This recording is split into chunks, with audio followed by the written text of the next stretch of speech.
Hi everyone, this is Paul here for the Magdalene Centre. Today I'm doing the astrology report for Chiron's transit through Aries, which begins on the 18th of February 2019 and finishes on the 19th of June 2026. And I'll be outlining some of the key themes that this particular transit highlights to us, kind of growth and opportunities for learning that are there for us. Before I do that, I just want to clarify, as I always do, that the astrology doesn't control our lives. It gives us a framework to understand what is unfolding collectively. It helps us understand what kind of opportunities for growth are present at this time if we're going with the natural flow of the energies. But for anything to actually change, it requires that we participate in the process, i.e. we take action, and we also take responsibility for how we implement solutions in our life. So the astrology may give us an idea of what kind of areas of growth are there, but it doesn't make things happen. We're actually required to participate in the process in order to go with the natural flow of events and to maximise our growth in that respect. Now, with Chiron in Aries, we had a brief taster of it last year, in i.e. 2018, between about April and September, when Chiron went into Aries, but then he backtracked back into Pisces when he went retrograde. So we had a taste from last year, but this is the main transit now. So Chiron will have an uninterrupted transit through Aries up until June of 2026. So this will be the dominating theme in terms of Chiron for the next 7 years. So with Chiron in Aries, Chiron, for those of you who aren't already familiar with Chiron is known as the wounded healer. And astronomically, Chiron is a comet or an asteroid that is orbiting between Saturn and Uranus, although it does come between Saturn and Jupiter briefly at its closest point. But Chiron is now one of its furthest points from the Sun, which is why the Aries transit is so much longer than the opposing transit of Libra, which is only about 18 months long. So this elliptical orbit gives us uneven Chiron transits, so the different lengths depending on from one sign to the next. So Aries is one of the longest, if not the longest, being the furthest point from the Sun. And Chiron here symbolically bridges the realms of ideas that Uranus represents with grounded reality symbolised by Saturn. So he's kind of like that bridge builder, or that key to unlocking access to higher levels of understanding or higher levels of consciousness. So whenever we're trying to embrace our spiritual path and raise a vibration, there inevitably comes a point where we're brought face to face with core wounds, and this is Chiron's job here. So Chiron is like the gateway to the higher realms, and we can't enter them without first coming to terms with core wounds. So we actually have to take responsibility for healing ourselves in order to elevate our consciousness beyond a certain limit. So with Chiron in Aries, the wound is to the ego, or to a sense of self-identity. So with this particular transit, it's about looking at where do we struggle to feel like we exist, or where do we have that sense of unreality, and it's also where do we have a fear of asserting ourselves or being visible, if you like. So Aries is the first sign of the zodiac. It's the pioneer, and it's every year when the Sun enters Aries, symbolically the ego is reborn as part of a new cycle of growth. So with the Chiron passing through Aries for the next 7 years, we're looking at the wounds to the ego that affect our ability to take affirmative action in life and also take appropriate actions. So this transit's following on immediately from Uranus' transit through Aries, which is all about awakening ourselves to deeper levels of awareness of who we are, so deep, and also embracing change and embracing that pioneering spirit.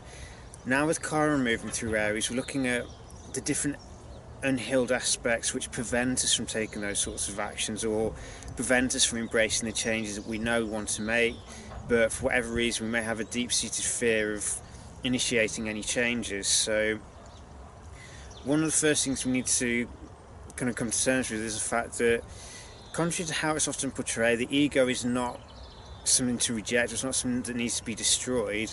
It just needs to become transformed and illuminated through being put into its right relationship with the soul, as it were. So destroying the ego is not helpful. It's a vital part of who we are, and it's necessary in order for us to interact with the world around us. Without the ego, our souls would not be able to interact on the physical plane in any way. So we need the ego, but we also need to make sure that it's in right relationships. So, which means it needs to be illuminated and it needs to be healed. Because Chiron, in essence, if you know the mythology of Chiron, Chiron was a centaur who was wounded in the animal part of himself, i.e. his lower or base nature. And it was a wound that couldn't be healed at the normal level, as it were, because of the nature of the toxin in the wound. So symbolically, Chiron in Aries is about that wound to the identity that doesn't seem to go away, especially if we're born with it natally, but it's something that can be healed at the soul level. So it's not something that we can just heal through the kind of mechanisms that the ego employs. We have to broaden our perspectives, or broaden our consciousness to a higher level of understanding and heal it from a soul perspective, because Chiron's glyph is like a key. So it's the wounds that Chiron represents, also the keys for our own growth. It's also when we develop these keys within ourselves, it enables us to offer healing towards other people who have similar issues to ourselves. So Chiron in Aries is about reflecting with ourselves and seeing, do we have a deep-seated fear of taking action, or whenever a new opportunity for exciting growth is presented to us, even if deep down we really want to take it, do we have some core issue that means that we fear taking action, we're constantly delaying, sometimes to the point that we feel physically ill from delaying making a decision that we know deep down we should be taking, but for whatever reason we're afraid of taking that action and afraid of embracing that change, because it brings us into direct contact with core wounds to the sense of identity, core wounds to our ability to take action. But if we don't if the light isn't shone on the wounds, then they continue to fester and they continue to be toxic to the whole system. So Chiron's transit through Aries is about that wound to the ego, and we need to be honest with ourselves about how readily we're able to take action. Are we comfortable being visible? And are we comfortable, do we have some kind of sense of identity? Or do we base our identity on the perceptions of others, which is like the shadow of the opposing sign Libra? Do we have no clear core sense of self, and as a result we try to forge a sense of self through our interaction with other people and trying to mould it based on whatever information is reflected to us by other people, but we never actually establish that sense of who we are as a separate person or as a unique individual, and therefore we struggle to acknowledge our own existence and we struggle to take action. So it's about healing the ego here. It's about, one of the key things, or one of the key affirmations of Aries, or one of the key sentences or phrases associated with, is the words I am. But what the words we place after the words I am are incredibly powerful, because I am is an identity statement. So if our typical self-talk, i.e. the words we use after I am, are negative, they're disempowering, or they keep us playing small, then we need to try and flip the scripts. We need to try and get rid of the old negative self-talk and embrace more empowering ways of seeing ourselves. So specifically looking at more loving terms to put after the words I am, and more empowering. So instead of saying I'm not worthy, you might be saying I'm worthy. It's all about embracing an empowering kind of language to use after the words I am, and it's paying close attention to what words do typically come out, because this gives us a reflection as to what our confidence is about ourselves, or how comfortable we are with ourselves, and what is our own sense of self-perception. Is it disempowered? Is it empowered? So paying close attention to what we say after the words I am is one of the keys that Chiron in Aries presents to us. It shows us how we undermine our own ability to move forward because we're using negative self-talk, and this then undermines our ability to assert ourselves, to take the actions necessary. we also need to be mindful that we don't end up going to the opposite extreme where we're trying to assert ourselves so much that it seems like the ego gets inflated, but it's actually incredibly fragile, and one prod and the ego bursts and we just end up in a mess of pain. So we need to be mindful of the two extremes and find that middle road where we learn to take that assertive action. Aries is also about impulses. It's about that instincts for when to start something. So with Chiron in Aries, one of the things we might need to look at is our sense of when to do things, when to initiate things off. So are we out of contact with the natural flow of events? And is it a case that we recognise the opportunities but we struggle to take them? Or do we try to force things to happen when it's not the right time to be doing it? Because without taking action, we struggle to affirm any sense of existence. So Aries is all about doing, it's taking action, it's setting the seeds for new beginnings.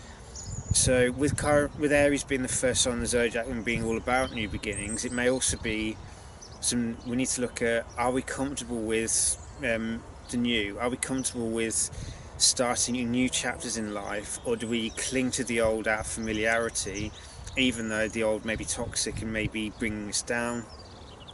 But current Aries may show that we actually, as much as we may want change, we may simultaneously fear it, and whilst we may recognise the route that we need to be going down, part of us that's afraid of being visible or afraid of having a core wound to the self being exposed resists it with an almost intensive vigour. So we need to be paying attention to that as well. So if there are any new beginnings we want to initiate, we also, when we're trying to do it, pay close attention to our internal responses to it. How do we really feel about it? And are we struggling to make those changes, or do we actively have some kind of deep-seated fear about it because it would challenge our perceptions of who we are? It would challenge us to let go of anything in the past or any sense of self-identity that we've built upon so far, and would push us to recognise the core wounds to the self, and would push us to have to try and heal it in order to keep going with the new goal. So, but when we achieve the right balance and when we approach it in the right way, Chiron in Aries offers us gift of recognising when to take appropriate actions. So it's not only learning how to assert ourselves, embrace assertiveness and embrace action, but it's also recognising right action, so the right course of action and the right time to take the action.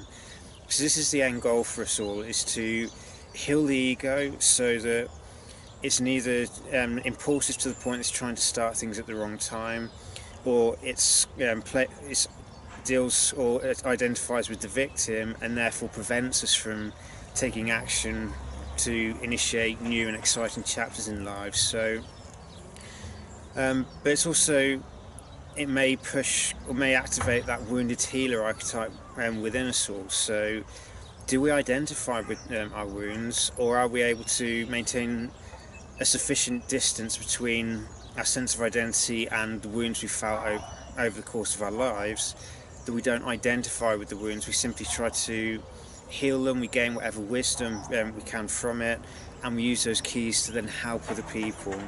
Because if we learn the art of right timing and right action, we then serve as an example through embodiment of what Chiron in Aries is trying to teach us, which is that it's important that we take affirmative action, but it's also important that the action is appropriate and it's done at the right time.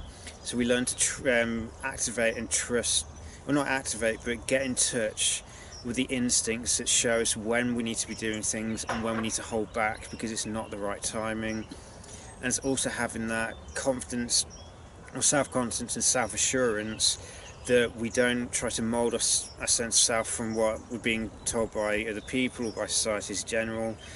We learn to recognise who we are deep down, and sometimes this happens when we stop trying to search for ourselves and we just learn to accept things as they are and learn to operate in the present moment, because sometimes when we stop searching for something, that's when the answer suddenly presents itself to us. So one of the elements for Chiron in Aries could be about learning to stop searching externally for a sense of identity that feels right, and instead accept the fact that we may not have a clear sense of who we are at the moment, but if we keep embracing any wisdom gained from experiences we have, and we allow the world to kind of help us reveal things step by step about who we are, and then we may suddenly find that the sense of self we've been looking for was there all along, but we were looking in the wrong places, or we were trying to go about it in the wrong way.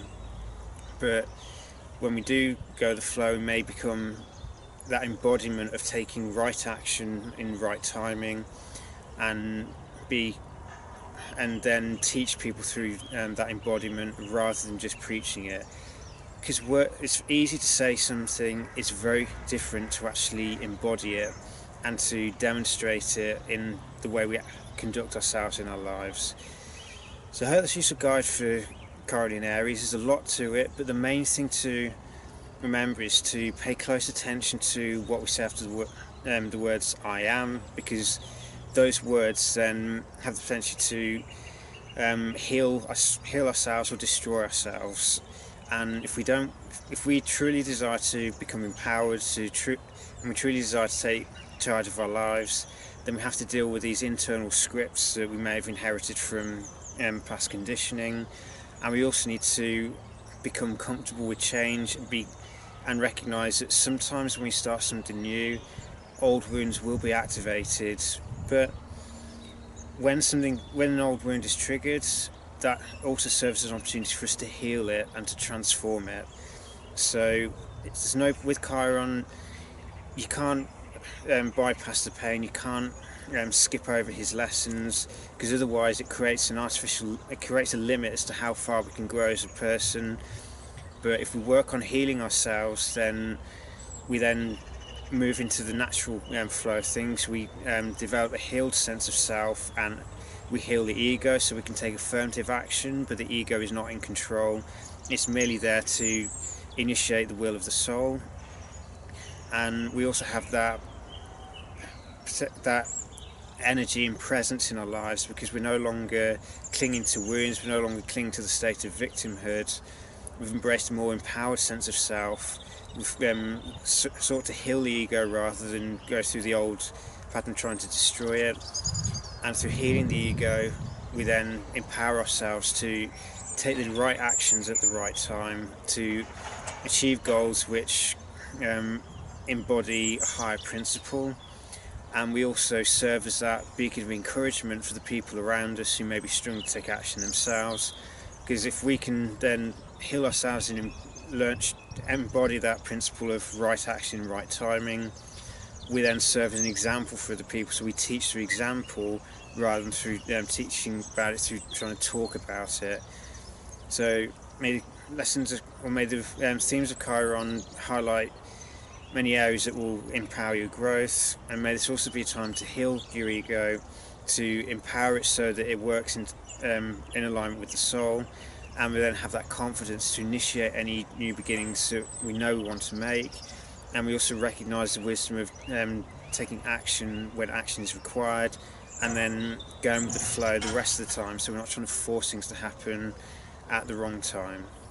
So may Chiron in Aries bring you many blessings and a new area of healing for you. Take care and be blessed.